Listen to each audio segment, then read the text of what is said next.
বাংলাদেশের সমুদ্র সীমা থেকে ৭৯ জন জেলে নাবিক সহ দুটি মাছ ধরার জাহাজ ধরে নিয়ে গেছে ভারতীয় কোস্টগার্ড।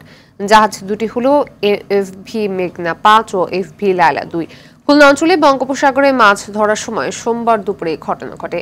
এফভি লায়লা ২ ফিশিং জাহাজটির মালিক সিদ্দিকুর রহমান। তাদের অপারেশন কোম্পানির নাম এসআর ফিশিং।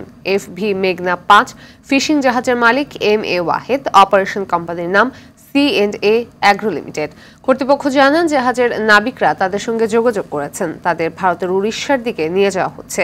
এফভি মেঘনা ৫-এ নাবিক সহ ৩৭ জন ও এফভি লায়লা ২-এ জেলে সহ ৪২ জন ছিলেন। তবে কি কারণে ট্রলারগুলো নিয়ে যাওয়া হয়েছে তা এখনো জানা যায়নি।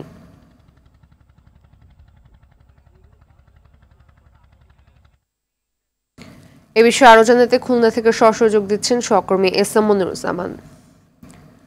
মনির, ধরে নিয়ে যাওয়া জেলেদের উদ্ধারের বিষয়ে প্রশাসন ও পরিবার কি বলছে, আমরা জানবেন বিস্তারিত।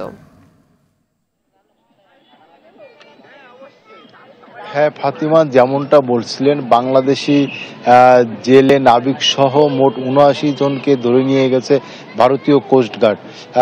গতকাল দুপুরের দিকে এফবি মেঘলা ৫ এবং এফবি লায়লা ২ জাহাজ দুটিতে ৭৯ জন নাবিক জেলে সহ মাছ ধরতেছিলেন। মাছ ধরতে ধরতে তারা একসময় কিন্তু ভারতীয় জলসীমায় প্রবেশ করেছে বলে জানতে পেরেছি। প্রবেশ করার পর মুহূর্তে ভারতীয় কোস্টগার্ড এসে তাদেরকে তাদের সীমানা ছেড়ে বাংলাদেশি সীমানায় আসতে বললে তাৎক্ষণিকভাবে কিন্তু বাংলাদেশের জেলেরা বাংলাদেশি সীমানায় প্রবেশ করে। ঠিক তার ঘণ্টাখানিক পরে এসে পুনরায় কোস্টগার্ডের ওই সদস্যরা বাংলাদেশি নাবিক সহ জেলেদের আটক করে ভারতের উড়িষ্যার দিকে নিয়ে গিয়েছে বলে আমরা জানতে পেরেছি।